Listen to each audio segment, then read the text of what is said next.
Hello बच्चों, कैसे हैं आप लोग। आई होप कि आप लोग अच्छे होंगे। तो हम लोग कल की क्लास में किए थे अलैंगिक जनन, लैंगिक जनन, यहाँ तक हम लोग कंप्लीट करके रखे थे। ठीक है, तो आज की हम लोग क्लास में पढ़ेंगे अलैंगिक जनन, लैंगिक जनन, इस सब के बारे में पढ़ेंगे। तो चलिए हम लोग इस सब के बारे में पढ़ते हैं। जनन के बारे में तो आप लोग को समझा ही दिए हैं कल की क्लास में। तो आज हम लोग आगे बढ़ेंगे। तो एक पॉइंट हमारा छूट गया था, जनन के उद्देश्य। ठीक है, उद्देश्य हम लोग का छूट गया था। तो हम आज की क्लास में इसको कंप्लीट कर लेंगे इसको। ठीक है, तो हम लोग आज की क्लास में सबको स्टार चिन्ह लगाइए, स्टार मारिए, उसके बाद पढ़ना है जनन के उद्देश्य। ठीक है, तो देखिए जनन के उद्देश्य इसमें होता क्या है। जनन जनन जीवों की एक प्रमुख जैविक क्रिया है। क्या है? जनन जीवों की एक प्रमुख जैविक क्रिया है जिसके उद्देश्य निम्न है। ठीक है, इसके उद्देश्य निम्न है। आप लोग साथ साथ नोट्स बनाते रहिएगा। ठीक है, ताकि आप लोग अच्छी तरीके से चीजें आप लोग को समझ में आए और आप लोग का नोट्स भी तैयार हो जाए बायोलॉजी का। ठीक है, तो नंबर हम लोग का फर्स्ट पॉइंट है जनन।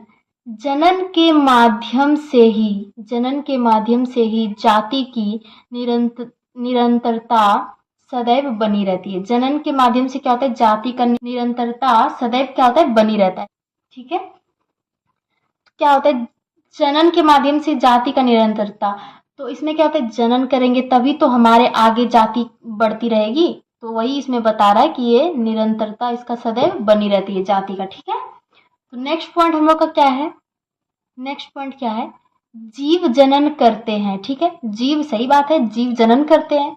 और क्या होता है, जीव जनन करते हैं और अपने समान संतान, अपने समान क्या करते हैं, संतान उत्पन्न करते हैं। जीव क्या करते हैं, जनन करते हैं और अपने समान संतान उत्पन्न करते हैं, जिससे जिससे उनकी संख्या में क्या होती है, वृद्धि होती है। जिससे उनकी संख्या में क्या होती है, वृद्धि होती है। ठीक है, जीव जनन करेंगे तभी तो उनके समान संतान उत्पन्न होंगे और उनकी संख्या में क्या होती है, वृद्धि होती जाएगी। जनन करते जाएंगे और वृद्धि होती जाती है। ठीक है, तो नेक्स्ट पॉइंट क्या है, नंबर तीसरा पॉइंट, जनन से विभिन्नताएं उत्पन्न होती है और विभिन्नताओं से विकास होता है। देखिए, जनन से विभिन्नताएं उत्पन्न होती है, बिल्कुल सही बात है, जनन से विभिन्नताएं उत्पन्न होती है। और क्या होता है, जो वो विभिन्नताएं उत्पन्न होती है उससे क्या होता है, विकास होता है। ठीक है, नेक्स्ट पॉइंट है हम लोग का चौथा पॉइंट, जनन के जनन के द्वारा ही किसी जीव की मृत्यु होने पर जनन के द्वारा ही किसी जीव की मृत्यु होने पर भी उसकी जाति का अस्तित्व बना रहता है। उसकी जाति का क्या होता है, अस्तित्व बना रहता है। मतलब जनन के द्वारा ही किसी जीव का मृत्यु होता है। जैसे हमारे परदादा हुआ, उनके भी आगे पूर्वज सब जो होंगे हमारे, उनका मृत्यु तो होते गया, लेकिन उनके समान मतलब जो है संतान, वो रुका है क्या, हम लोग का रुका है, अस्तित्व तो मिटा नहीं है कि अब धरती पे वैसा है कि मनुष्य नहीं है। बहुत सारे मतलब सारे जीव का मृत्यु हुआ, लेकिन आगे भी सारा कुछ उपस्थित है हमारे धरती पे। ठीक है, यहाँ तक तो आप लोग बिल्कुल समझ गए होंगे। अगर समझ में आ रहा है आप लोग कमेंट जरूर करिएगा। मैं कोशिश करूंगी आप लोग को अच्छे से अच्छे क्लास देने की, अच्छे से अच्छे आप लोग को समझाने की कोशिश करूंगी। तो थोड़ी सी मतलब प्रॉब्लम हो रही होगी तो आप लोग को और भी मैं चाहूंगी आप लोग को और भी मैं अच्छे से अच्छे क्लास दूं आप लोग को। ठीक है, अच्छे से अच्छे समझाने की कोशिश करूं कि ताकि आप लोग को सारा कुछ समझ में अच्छे से आ जाए। ठीक है, उसके बाद नेक्स्ट हम लोग पढ़ेंगे अलैंगिक जनन। आप लोग को यहाँ पे हेडिंग लगाए थे ना, यहाँ पे हम लोगों ने हेडिंग लगाए।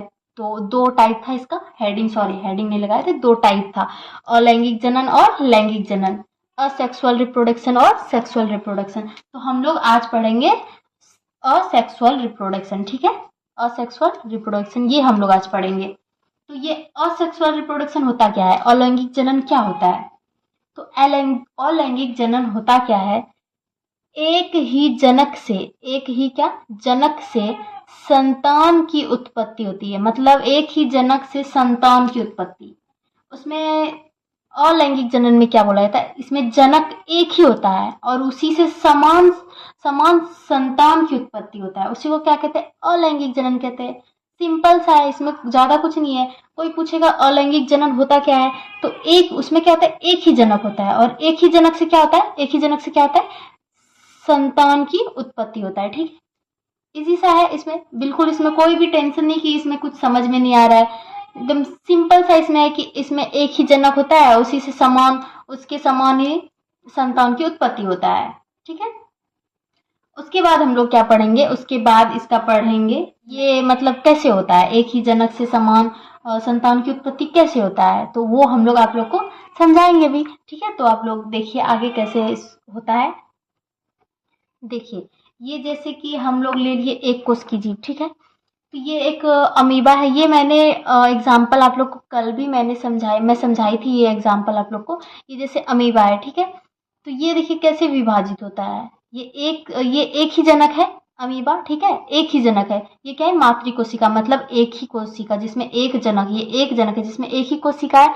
तो ये क्या करता है, ये एक केंद्रक है। इसमें क्या होता है, ये एक केंद्रक ऐसे मतलब डिवाइड होने लगता है, मतलब लंबा टाइप का हो जाता है। ठीक है, उसके बाद क्या होता है, इसके साथ में इसका ये वाला जो दीवार है, ये वाला, ये भी इसके साथ क्या होता है, बट जाता है, मतलब ये भी मतलब डिवाइड हो जाता है।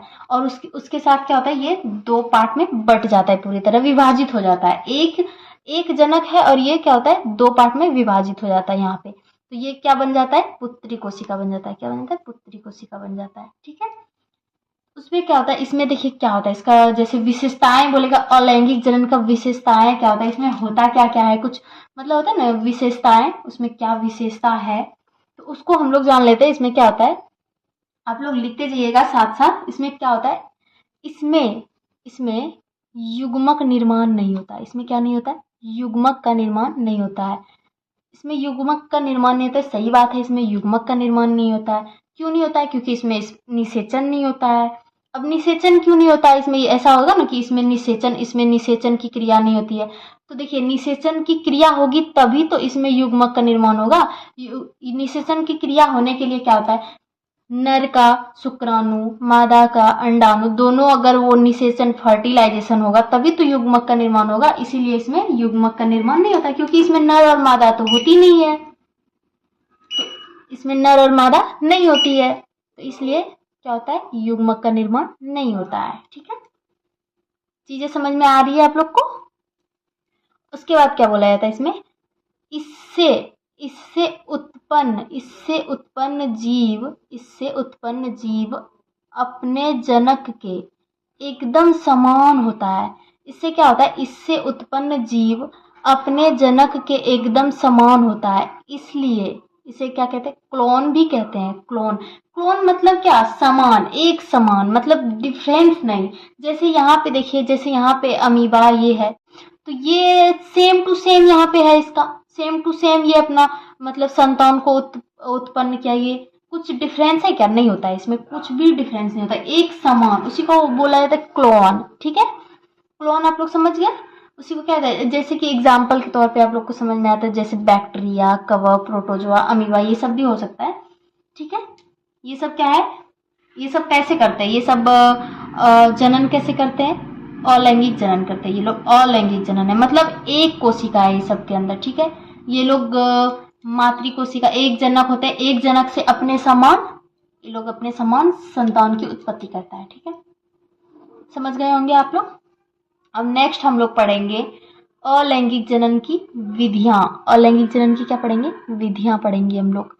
तो अलैंगिक जनन की विधियां देखिए कितने टाइप के होते हैं, कितने इसकी विधियां है, तो इसकी विधियां कुल 6 है। ठीक है, 6 विधियां इसकी। तो ये आप लोग को दिखा देते हैं कितनी कौन कौन सी विधियां हैं इसकी। तो नंबर फर्स्ट है द्विखंडन। नंबर फर्स्ट क्या है, द्विखंडन। और नंबर सेकेंड क्या है, नंबर फर्स्ट क्या वो है, द्विखंडन। आप लोग लिखते जाइएगा साथ में, साथ साथ में लिखने से क्या होता है, ज़्यादा मतलब प्रॉब्लम नहीं होती, चीज़ें अच्छे से समझ में आती और नोट्स भी साथ साथ बनते जाता है। ठीक है, नंबर फर्स्ट आप लोग लिखिएगा द्विखंडन। बाइनरी क्या होता है, binary fission. Okay, binary fission. Number second लिखिएगा, बीजाणु जनन। बीजाणु जनन, बीजाणु जनन, ठीक है। नंबर थर्ड लिखिएगा मुकुलन, नंबर थर्ड मुकुलन, नंबर थर्ड मुकुलन। और नंबर 4 हो गया कालिका, कालिका जेम्यूल्स, कालिका जेम्यूल्स, ठीक है। इसका इंग्लिश भी आप लोग साथ साथ में लिखते जाइएगा, जेम्यूल्स। नंबर 5 है खंडी भवन, खंडी भवन। और नंबर 6 है पुनरुद्ध भवन, रीजेनरेशन, ठीक है। सबका इंग्लिश आप लोग लिखते रहिएगा, सबका इंग्लिश आप लोग लिख लीजिएगा और हिंदी में भी लिख लीजिएगा, तो चीजें अच्छे से समझ में आएगी आप लोग को, ठीक है। नंबर 6 क्या है, पुनरुत्थ भवन, रीजेनरेशन। तो इस सब के बारे में हम लोग पढ़ेंगे कि अलैंगिक जनन की विधियां, मतलब कौन सा जीव, मतलब कौन सा जीव कैसे मतलब करती है अलैंगिक जनन में, ये सारे 6 टाइप में है, तो कौन सा जीव कौन कौन टाइप का मतलब जनन करते हैं, ठीक है। तो इसको हम लोग अभी पढ़ेंगे। तो नेक्स्ट हम लोग पढ़ेंगे क्या, द्विखंडन, द्विखंडन, ठीक है। नंबर पहला विधियां पढ़ेंगे द्विखंडन या द्विविभाजन, ठीक है। द्विखंडन या द्विविभाजन, बाइनरी फिजन, ठीक है। चलिए आप लोग भी इसको हेडिंग लगा लीजिए, बाइनरी फिजन, ठीक है। देखिए इसमें क्या होता है, ये द्विविभाजन, इसमें होता क्या है, इस विधि में प्रायः जनन के समय जनक का शरीर दो बराबर भागों में समसूत्री विभाजन द्वारा बंटकर, समसूत्री किसके कौन सा विभाजन, समसूत्री विभाजन द्वारा बंटकर दो नए संवित्ति जीव का निर्माण करता है। इसी को द्विविभाजन द्वारा अलैंगिक जनन कहते हैं, ठीक है। तो इसमें क्या बोलता है, इस विधि में प्रायः क्या होता है, जनन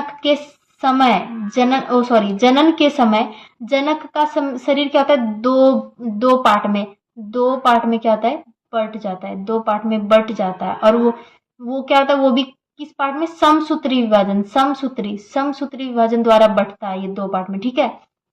और उसके बाद ये क्या करता है, तो ये अपने नए संतान का मतलब निर्माण करता है, नए संतान का, ठीक है। इसी को क्या कहते हैं, द्विविभाजन द्वारा अलैंगिक जनन कहते हैं, ठीक है, समझ गए।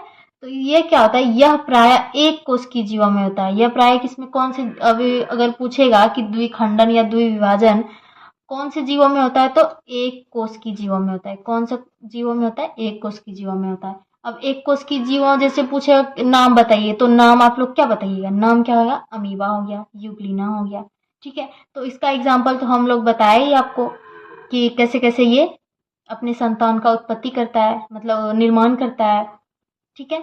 तो हम लोग अब नेक्स्ट पढ़ेंगे, नेक्स्ट विधियां क्या है, नंबर 2 बीजाणु जनन, क्या है, बीजाणु जनन, स्पोरुलेशन, ठीक है। ये नेक्स्ट पार्ट हम लोग पढ़ेंगे, तो ये नेक्स्ट पार्ट हम लोग पढ़ेंगे नेक्स्ट क्लास में, ठीक है। अभी तक के लिए इतना ही। आप लोग को चीजें समझ में आई या नहीं, आप लोग प्लीज कमेंट करिएगा, और जहाँ नहीं मतलब मैं अच्छे तरीके से समझा पा रही हूँ, तो मैं कोशिश करूंगी कि अच्छे से अच्छे आप लोग को समझाऊं, मैं बेहतर से बेहतर आप लोग को क्लास दूं, ठीक है। तो मिलते हैं नेक्स्ट क्लास में, तब तक के लिए बाय बाय, टेक केयर। अच्छे से आप लोग ऐसे ही पढ़ते रहिए, बने रहिए हमारे क्लास में, ठीक है। और भी सब्जेक्ट हो रही है, तो सब सब्जेक्ट को आप लोग ऐसे ही पढ़ते रहिए, एग्जाम अच्छे मार्क्स से आप लोग जरूर पास आउट हो जाओगे, ठीक है। तो मिलते हैं नेक्स्ट वीडियो में, तब तक के लिए बाय बाय। अभी ये क्लास यहीं तक, ठीक है।